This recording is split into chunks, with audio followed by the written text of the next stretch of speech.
So today we are discussing about the life cycle of the malarial parasite with respect to the control of the mosquito or vector. So here I am going to write down the topic of today's lesson. It is the how to control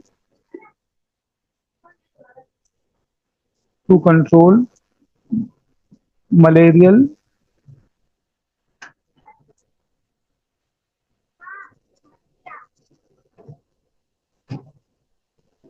malarial vector. That is the female Anopheles mosquito, right? So So this female Anopheles mosquito is considered as the vector of the Plasmodium falciparum, that is the vector of the malarial parasite. तो अब हमने ध्यान में रखना है कि Anopheles mosquito की जो बेसिकली कंट्रोल एक्टिविटी है वो इस तरह से है। नंबर वन कि हमने ड्रेन करने हैं ऑल स्टेगनेंट स्टेगनेंट वाटर, ठीक है, रेजर्वायर। सबसे पहला काम तो ये होगा कि जो भी वाटर रिजर्वायर हैं, जो स्टेगनेंट वाटर रिजर्वायर हैं, मसलन कहीं पर भी पानी खड़ा हुआ है, छोटे छोटे से डिचेस में पानी खड़ा होता है, छोटे छोटे से पैचेस में पानी खड़ा हो जाता है, एम्प्टी प्लॉट्स में पानी खड़ा हो जाता है, किसी के घर के आगे स्ट्रीट्स में आफ्टर द रेन पानी जो है वो स्टेगनेंट हो गया है, उस वाटर को हमने किसी ना किसी तरह से ड्रेन करना है सो दैट ड्राई इन्वायरमेंट में मॉस्किटो की जो लाइफ साइकिल है वो जो है वो डेवलप नहीं हो पाएगी। ख्याल रखिएगा इसमें कि जो मॉस्किटो की लार्वी है, ये जो लार्वी है ऑफ मॉस्किटो, इसने अपनी मॉस्किटोज डेवलप इन वाटर। अब ये वाटर में मॉस्किटो की लार्वी डेवलप होती है। फर्टिलाइजेशन मॉस्किटो की जो है वो होती है पानी में। तो जो अंडे फीमेल देगी वो पानी में देगी, मेल अपने स्पर्म पानी में रिलीज करेगा, वहां फर्टिलाइजेशन होगी। फर्टिलाइजेशन के बाद जो लार्वी की फॉर्मेशन होगी वो होगी उसी स्टेगनेंट वाटर के अंदर। तो नए मच्छर जो पैदा होंगे बेटा वो गंदे पानी में या खड़े हुए पानी में जो है वो डेवलप हो जाए। पहली बात तो ये है। दूसरा फैक्टर हमने ये रखना है कि अगर वाटर को ड्रेन करने का कोई पर्टिकुलर जो है वो सिस्टम अवेलेबल नहीं है किसी भी कंट्री में, तो फिर सेकंड एक्टिविटी हम ये कर सकते हैं कि स्प्रेड करते हैं। ये बहुत इंपॉर्टेंट है। स्प्रेड ऑयल ऑन वाटर, ये बड़ा इंपॉर्टेंट है। पानी के ऊपर हमने ऑयल स्प्रेड करना है। इससे ये होगा कि जो O2 है उसकी जो है वो एब्सेंस हो जाती है इन वाटर। और इसकी कॉन्सिक्वेंस आपने याद रखनी है कि पानी में ऑक्सीजन खत्म होगी तो जो मॉस्किटो की लार्वी है, ये लार्वी कैन नॉट ब्रीथ। जब इसने अपनी सांस जो है वो लेना बंद करनी है तो वो उसकी डेथ की कॉजिंग जो है वो बन जाती है, तो मच्छर पैदा होना बंद हो सकते हैं। तीसरा इंपॉर्टेंट एक्टिविटी ये है कि हमने यूज करना है एंटी एंटी इंसेक्ट या anti mosquito anti mosquito repulsive या केमिकल सब्सटेंस, राइट। अब ये मुख्तलिफ फॉर्म में हमें मिल सकते हैं, यानी कि ये स्प्रेस की फॉर्म में है, या स्प्रेस के अलावा ये किसी ना किसी जो है वो हमें एवापोरेटर की फॉर्म में मिल सकते हैं, ठीक है ना। या किसी ना किसी जो है वो एवापोरेटर के अलावा ये किसी ना किसी जो है वो सॉलिड या फिर किसी पेपर फॉर्म में मिलते हैं जिसे हम बर्न करते हैं और इससे जो इसका स्मोक निकलता है उससे मॉस्किटो जो है वो मारे जा सकते हैं। फिर एक और फैक्टर आता है कि हमने मॉस्किटो से या मच्छरों को मारने के लिए या इनसे बचने के लिए यूज करने हैं जो है डोर नेट्स या विंडो नेट्स जो कहलाते हैं। इससे फायदा ये होगा कि ये जो है मॉस्किटो हमारे घर तक जो है वो नहीं आ सकेंगे, हमारे कमरे तक नहीं आएंगे। और एक और फैक्टर है कि do not sleep, right, do not sleep in open areas. तो रात को अगर ओपन एरियाज में स्पेशली विलेजेस में सोया जाता है तो खुले में मच्छर काट सकते हैं, और ये मच्छर हमें जो है वो किसी तरह से इस मलेरियल इन्फेक्शन को कॉज कर सकते हैं। छठा ये है कि आपने वेयर करने हैं, वेयर कंप्लीट, या हम ये कह सकते हैं full sleeve, full sleeve shirts को। तो जो ओपन शर्ट्स होती हैं, हाफ स्लीव शर्ट्स होती हैं, खुले हुए कपड़े होते हैं, आमतौर पर ये जो है वो मॉस्किटोस को इनवाइट करते हैं कि वो हमें आकर काटें और हमारे प्लाज्मोडियम जो है वो शिफ्ट कर सकें। तो ये बेटा ये फैक्टर्स हैं जो मॉस्किटो से बचने के लिए हमारे पास जो है वो मेथडोलॉजी के तौर पर यूज किए जा सकते हैं। अब ख्याल रखिएगा कि जो लाइफ साइकिल है प्लाज्मोडियम की, उसका एक हिस्सा मॉस्किटो के बॉडी में जो है वो डेवलप होता है। तो अगर हम लार्वी को ही मार देते हैं तो मच्छर नहीं रहेगा, मच्छर हमारे से इंटरेक्ट नहीं करेगा, तो फिर हमारे ह्यूमन पॉपुलेशन में ये जो प्लाज्मोडियम है इसकी एंट्री जो है वो रुक सकती है, और इस तरह से हम मॉस्किटो की लाइफ साइकिल को इनकम्प्लीट करने में, सॉरी, प्लाज्मोडियम की लाइफ साइकिल को इनकम्प्लीट करने में एक यूजफुल जो है वो फंक्शन परफॉर्म कर सकते हैं। अब अगर किसी को मलेरिया हो भी गया है तो हमने मलेरिया के सिम्टम्स याद रखने हैं कि वो मलेरियल सिम्टम्स क्या हैं। तो जो है बड़ा कॉमन टाइप का बेटा ये एक इन्फेक्शन है जिसको हम मलेरियल इन्फेक्शन का नाम देते हैं। तो मैं यहाँ पर malarial symptoms, symptoms and science, ये टाइटल के साथ आपको जो है वो बात कर रहा हूँ। अब ये दोनों एक ही जो है वो कॉन्टेक्स्ट में लिया जाता है, साइन एंड सिम्टम्स या सिम्टम एंड साइंस। यूजुअली ध्यान में रखिएगा कि साइन जो है वो विजिबल होते हैं फॉर एवरी पर्सन, और सिम्टम्स जो है वो बेसिकली फीलिंग्स होती हैं जो कि पेशेंट फील कर रहा होता है। तो मलेरियल सिम्टम्स में सबसे कॉमन सिम्टम्स यहाँ पर हैं कि हाई फीवर होता है। तो मैं यहाँ पर लिख रहा हूँ फीवर, जो कि 104 फॉरेन हाइट तक जो है वो जा सकता है, ये हाई फीवर कहलाता है। और ये फ्लक्चुएटिंग है, यानी कि इसमें फीवर कभी कम और कभी ज्यादा होना शुरू होता है। ठीक है, तो इसमें फ्लक्चुएशन नजर आती है। नंबर दो, यानी इसमें शिवरिंग होगी, यानी कि जब बुखार ज्यादा होगा तो हमें सर्दी लगना जो है वो शुरू हो सकती है। नंबर थ्री, बॉडी जो है वो शो करती है वीकनेस को, क्योंकि आरबीसी टूट रहे होते हैं। तो आरबीसी डिस्ट्रक्शन या आरबीसी जो लॉस है, ये लॉस वीकनेस को शो करता है। नंबर फोर, बॉडी में लॉस हो जाता है O2 का, यानी कि ऑक्सीजन डेफिशिएंसी होती है। इस वजह से ये कंडीशन आती है जिसको हम एनीमिया का नाम देते हैं। ठीक है, ये मैं आखिरी जो है वो बात लिख रहा हूँ, ब्लड लॉस जिसको हम नाम देते हैं कि ये अगर मलेरिया अपनी जो है वो सीवियर कंडीशन में हो तो ये एनीमिया को जो है वो कॉज कर सकता है। राइट बेटा, तो मैं इसकी जो है वो स्पेलिंग सही कर देता हूँ, एनीमिया।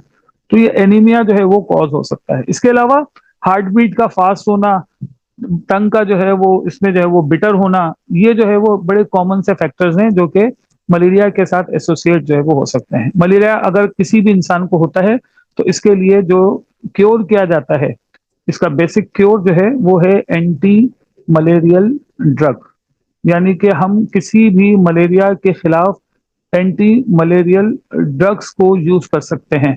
अब आपने ख्याल रखना है, किसी मेडिसिन का नाम याद नहीं रखना। बहुत कॉमन मेडिसिन जो इस्तेमाल होती रही है थ्योरेटिकली जब हम पढ़ाते हैं उसके हवाले से, तो आपने इसका एक बहुत जो है वो नाम याद रखना है, वो कहलाती है क्वानिन। ये क्वानिन एक जो है वो ड्रग है जो कि मलेरिया के अगेंस्ट इस्तेमाल की जाती है। मेडिकल स्टोर्स पे अलग अलग जो है वो फार्मेसीज इसको अलग अलग नाम से जो है वो डेवलप करती है। तो आमतौर पर इसके सिंगल डोज, डबल डोज या ट्रिपल डोज होते हैं जिनके जरिए मलेरियल सिम्टम्स को किसी हद तक कंट्रोल कर लिया जाता है। अगर इसको प्रॉपरली ट्रीट कर लिया गया, टाइम पे ट्रीट कर लिया गया, तो ये एक क्योरेबल इन्फेक्शन है।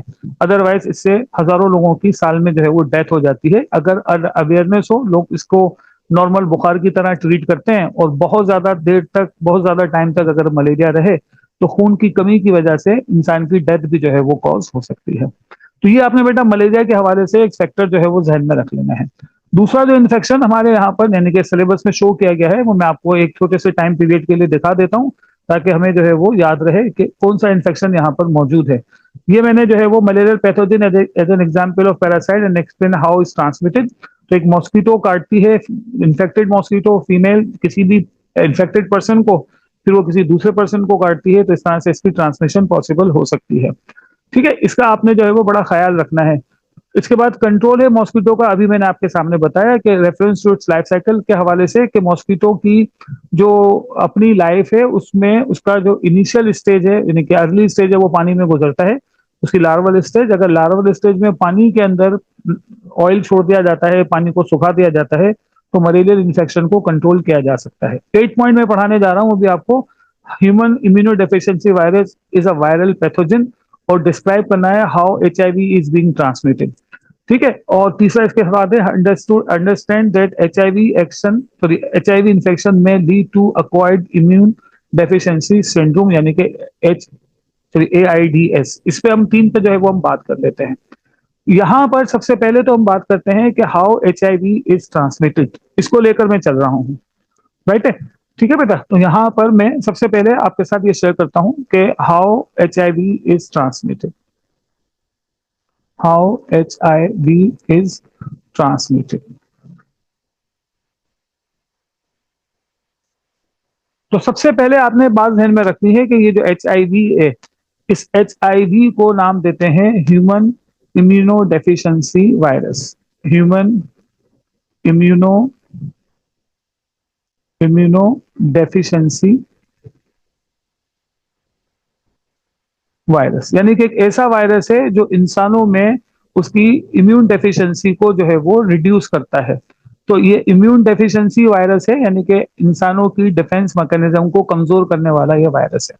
अब ख्याल रखिएगा कि ये जो वायरस है, इस वायरस ने बेसिकली अटैक करना है हमारी बॉडी के, अटैक करना है लिम्फोसिटिक सेल को, लिम्फोसाइट्स को। और जो लिम्फोसाइट्स हैं, इनके खास नेम है, इसको हम कहते हैं टी हेल्पर। ये लिम्फोसाइट है बेटा, ये कहलाते हैं टी हेल्पर, यानी कि टी लिम्फोसाइट। और ये लिम्फोसाइट के खास कैटेगरी है T helper cell, TH cell भी कहा जाता है।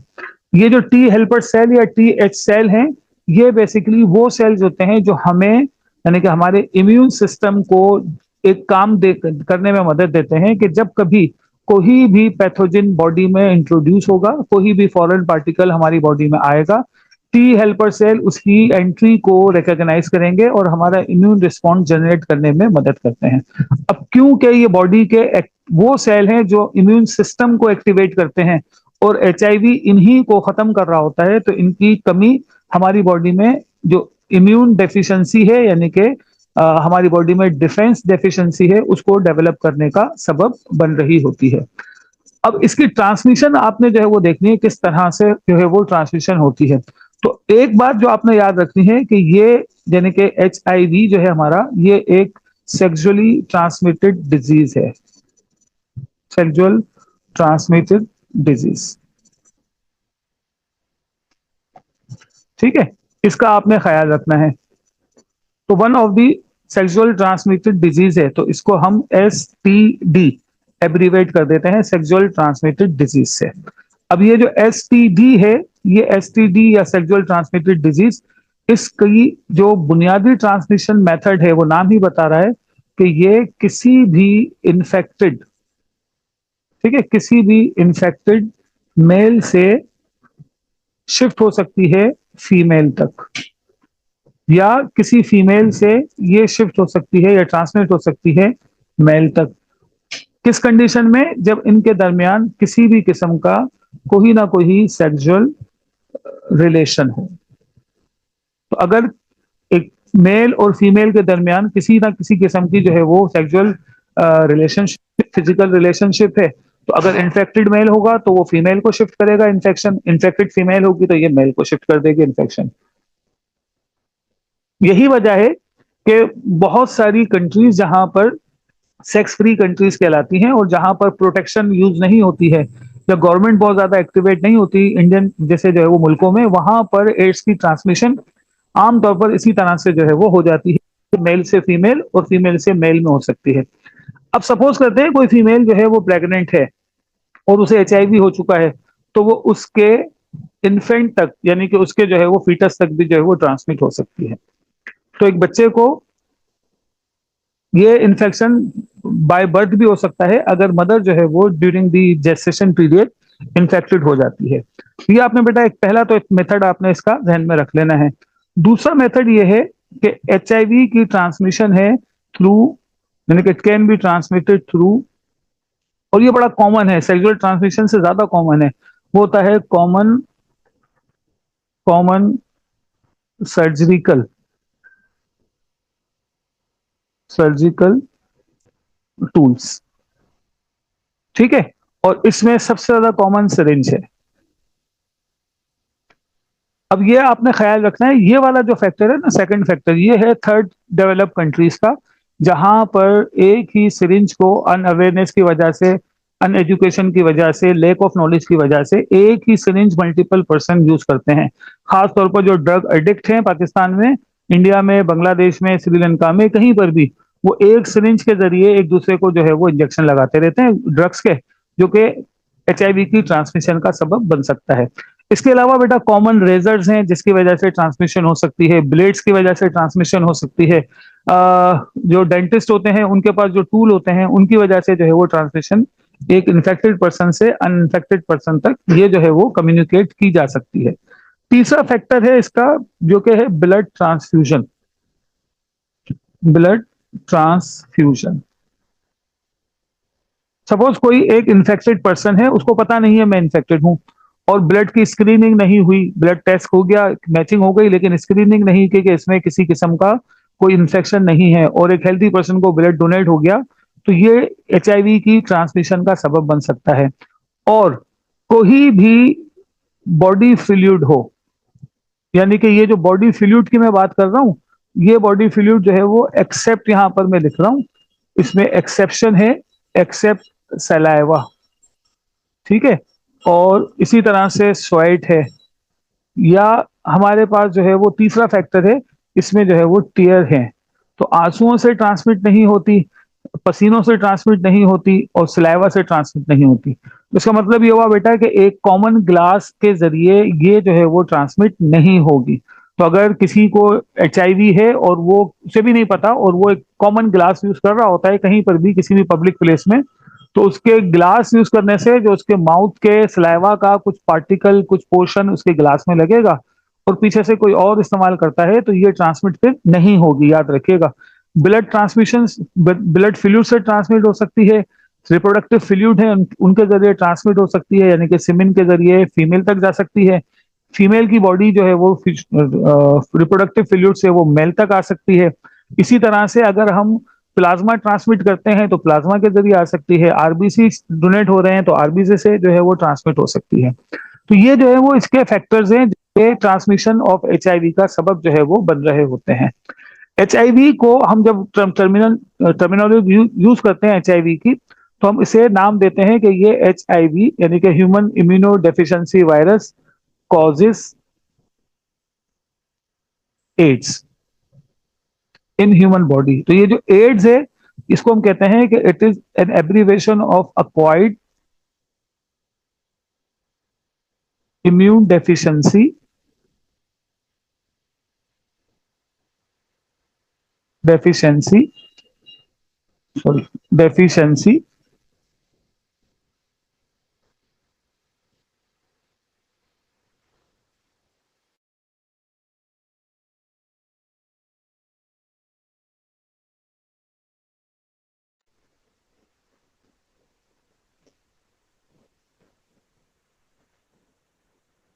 ठीक है, अक्वायर्ड इम्यून डेफिशिएंसी सिंड्रोम। ये जो वर्ड सिंड्रोम है ना, इसको याद रखिएगा। इस सिंड्रोम का मतलब होता है of collection of various disease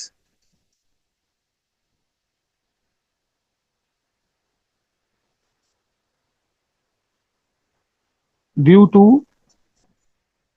one reason. अब ये एक रीजन है एचआईवी, इसकी वजह से बहुत सारे जो इन्फेक्शन है या बहुत सारी डिजीज हैं वो ह्यूमन को हो सकती हैं।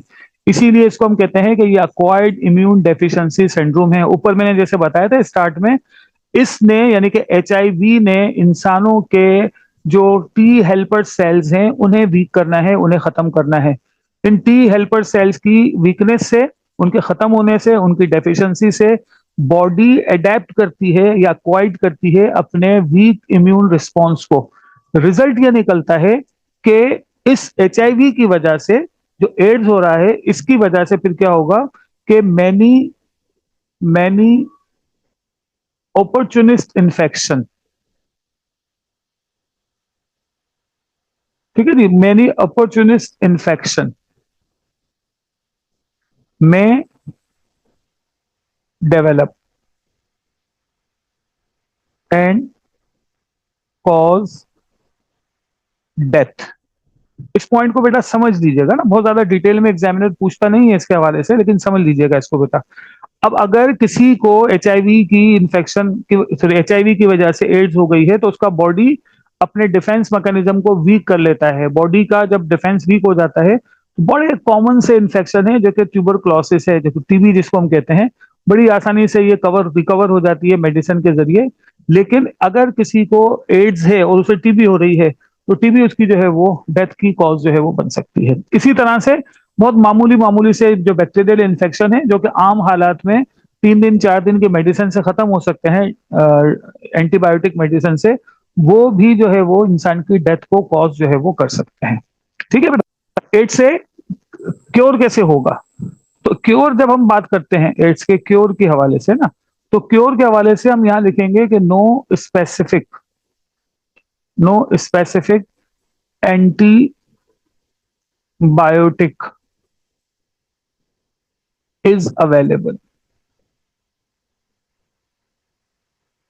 तो कोई इसकी एंटीबायोटिक नहीं है। वजह उसका यह है बेटा कि ये एक वायरल इन्फेक्शन है, तो वायरसेस के अगेंस्ट एंटीबायोटिक की यूटिलिटी या यूजेज नहीं होता है। फिर नो वैक्सीनेशन, हम अब तक इस एचआईवी का कोई वैक्सीन जो है वो डेवलप नहीं कर पाए अपने जो है वो साइंटिस्ट के थ्रू, इसलिए इसका कोई वैक्सीन भी नहीं है। तो क्योर इसका कोई जो वो प्रॉपर है नहीं, लेकिन हम इसको कंट्रोल कर सकते हैं इसकी प्रीकॉशन से। ठीक है जी, तो इसके प्रीकॉशंस हैं, वो प्रीकॉशनरी मेजर्स इसके लिए एक बहुत ही वैल्यूएबल रोल प्ले करने में हेल्प जो है वो कर देते हैं।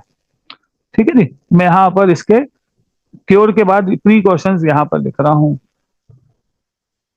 तो जो प्रीकॉशंस हैं वो उसके बचाव के तरीकाकार हैं, और जो ऊपर मैंने यहां शो किए हैं आपको, मेथड मेथड ऑफ ट्रांसमिशन, उसको आपने कंट्रोल करना है तो प्रीकॉशंस बन जाते हैं। मसलन पहला प्रीकॉशन ये है कि हमने अवॉइड करना है सेक्सुअल, ठीक है, रिलेशन को विद मल्टीपल मल्टीपल पर्सन्स। अब ये हमारे यहां तो सुनने में बड़ा अजीब सा लगता है, ऐसा कुछ है। ठीक है, एक मिनट मुझे बता दीजिएगा।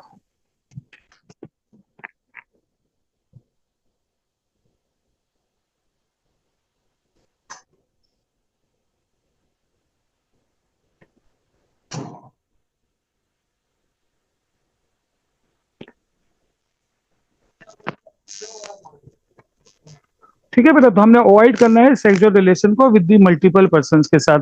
हम यहां पर एक टर्म इस्तेमाल करते हैं जिसे नाम देते हैं पॉलीगैमी। पॉलीगैमी, अब ये जो पॉलीगैमी है, इसका मतलब ही यही होता है कि एक मर्द मुख्तलिफ जो है वो फीमेल के साथ अपने सेक्सुअल रिलेशन मेंटेन रखता है।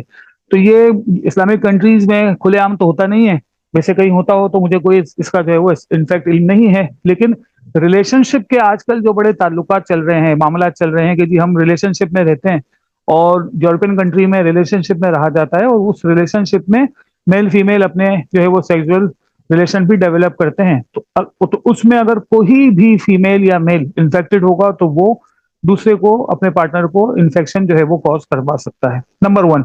नंबर 2 जो है वो ये है कि जो स्क्रीनिंग ब्लड है, इन स्क्रीनिंग ब्लड को शुड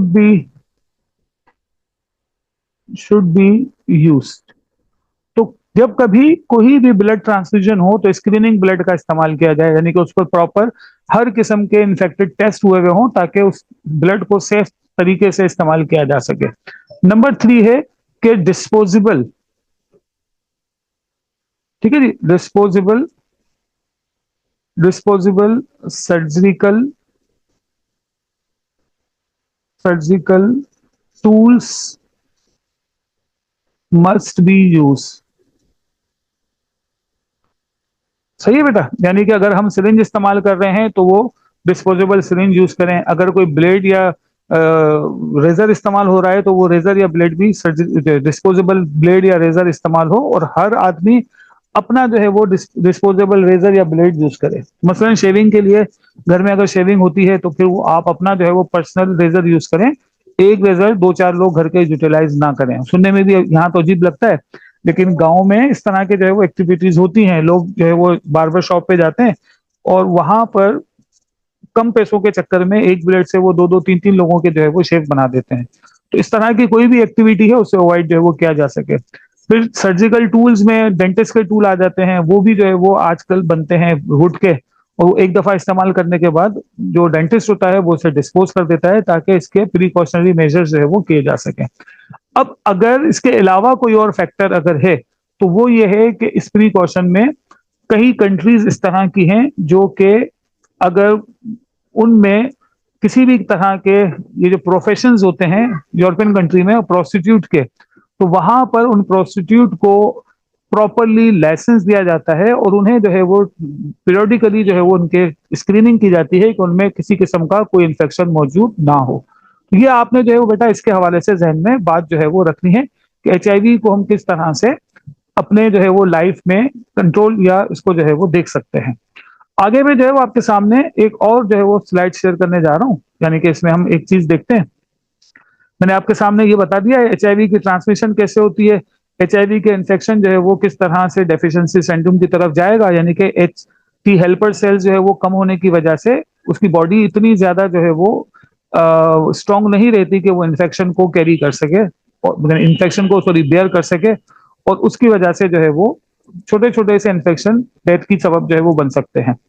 मेथड है किस तरह से कंट्रोल किया जा सकता है, तो मैंने आपको भी बताया मेथड के लिए कि हमने स्क्रीनिंग करनी है, हमने एचआईवी के जो है वो टेस्ट करने हैं, और किसी किस्म की क्योंकि कोई क्योर नहीं है तो बस इसको बचाव इसका जो है वो मुमकिन हो सकता है। 12 पॉइंट है बेटा, describe cholera as a disease cause by the bacterium which is transmitted in the contaminated water. ये मेरा 12 पॉइंट आज का आखिरी पॉइंट होगा जो मैं आपके साथ शेयर करने जा रहा हूं।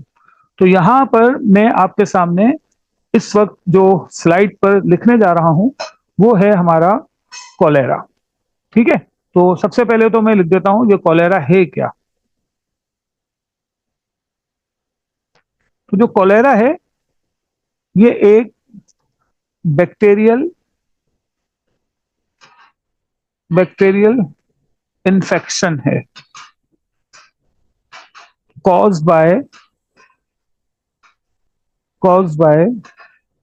Vibrio Vibrio cholerae. ये मैंने इस पर्टिकुलर बैक्टीरियम की पूरी नाम शो की है, विब्रियो कोलेरी। इसमें विब्रियो इसका जीनस है और कोलेरी इसकी स्पीशीज है, ये आपने ख्याल रखना है। आमतौर पर ये वाला जो बैक्टीरियम है इसका जो शेप है वो कुछ इस तरह का होता है, यानी कि ये इस तरह का एक शेप वाला, यानी कि बलून जैसा इसका शेप होगा। ये इसका फ्लैजिलम है, और इस फ्लैजिलम के अलावा इसके अंदर ये हमें नजर आ रहा है इसका एक सेल, आमतौर पर ये कॉमा टाइप का सेल जो है वो कहलाता है। ठीक है, इसको हम कॉमा लाइक सेल कहते हैं। तो ये कॉमा लाइक सेल को हम बैक्टीरियम की कैटेगरी यानी कि विब्रियो में इंक्लूड करते हैं। तो ये एक स्पीशीज का नाम है बेटा कोलेरी, जीनस का नाम है विब्रियो। तो विब्रियो कोलेरी एक कॉजेटिव एजेंट है या पैथोजन है इस बीमारी का, जिसको नाम देते हैं कोलेरा का। कोलेरा आमतौर पर एक गैस्ट्रो इंटेस्टाइनल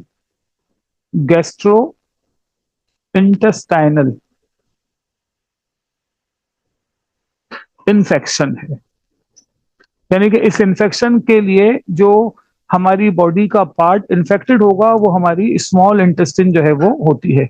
तो जो इन्फेक्शन है वो होगा स्मॉल इंटेस्टिन में। अब क्योंकि ये ताल्लुक इसका एलिमेंट्री कैनाल से है, इसीलिए इसको गैस्ट्रोइंटेस्टिनल इन्फेक्शन का नाम देते हैं। इसकी जो स्प्रेडिंग होती है, इसका आपने ख्याल रखना है कि किस तरह से ये फैलेगा। तो हम बात करेंगे कि ये एक ट्रांसमिएबल इन्फेक्शन है। स्प्रेडिंग के हवाले से बात कर रहा हूं, तो it is a transmissible infection. Transmissible infection, ये ट्रांसमिएबल इन्फेक्शन क्या होते हैं, रिकॉर्डिंग मैंने जो क्लास से पहले भेजी है उसको देख लीजिएगा तो आपको पता चल जाएगा। थोड़ा सा यहाँ पर बस क्लियर कर देता हूँ। एक ऐसा इन्फेक्शन जो पर्सन टू पर्सन शिफ्ट होता हो उसको कहते हैं ट्रांसमिएबल इन्फेक्शन। ट्रांसमिट होगा ये by drinking drinking of contaminated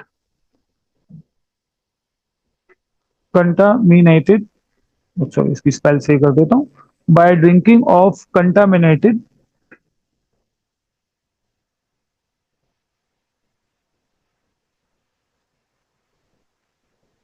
water और कंटामिनेटेड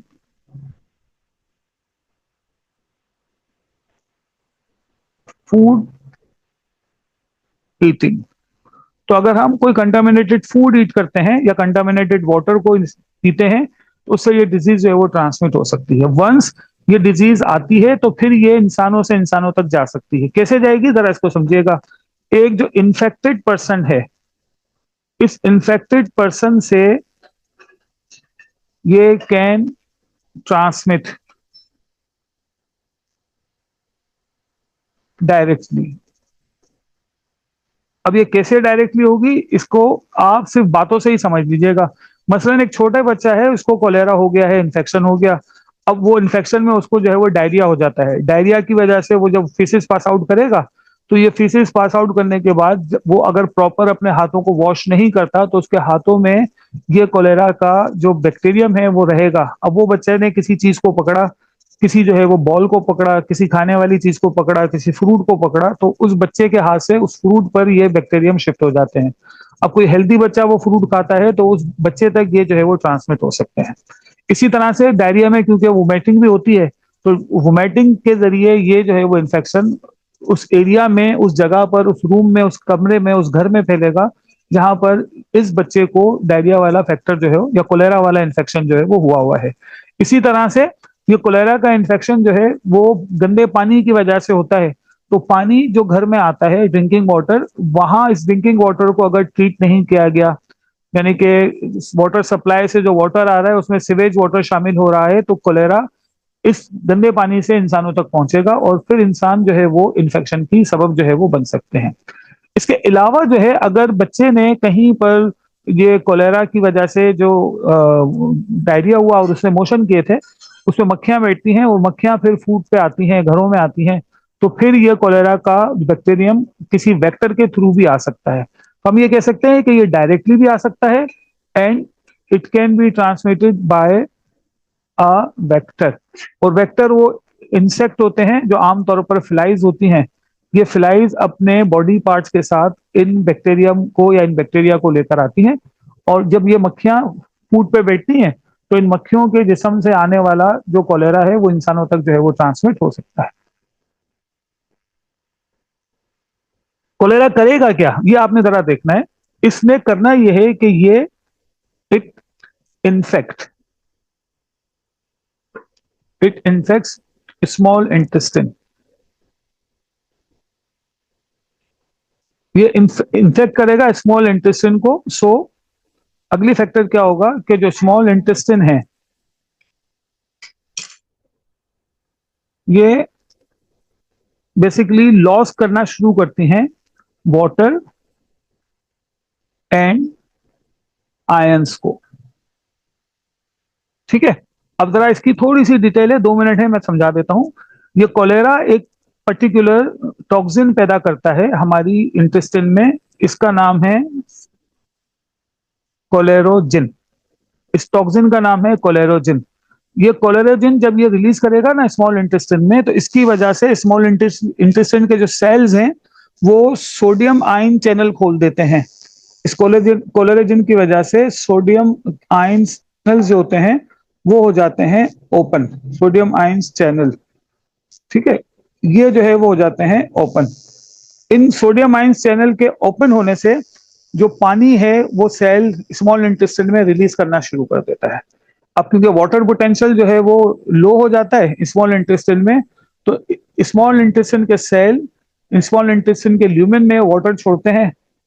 अब ये वाटर जब सेल रिलीज करेगा तो पीछे जो ब्लड आ रहा है स्मॉल इंटेस्टाइन में वो अपना पानी रिलीज कर देगा सेल को, सेल पानी रिलीज करेगा स्मॉल इंटेस्टाइन में। तो स्मॉल इंटेस्टाइन में जरूरत से ज्यादा पानी की जो है वो एब्जॉर्प्शन के बजाय पानी की एग्जिट होना शुरू हो जाती है। ये सारा का सारा पानी लार्ज इंटेस्टाइन से भी एब्जॉर्ब नहीं होता और फिसिस के जरिए ये वाटर के फॉर्म में हमारी बॉडी से निकलता है।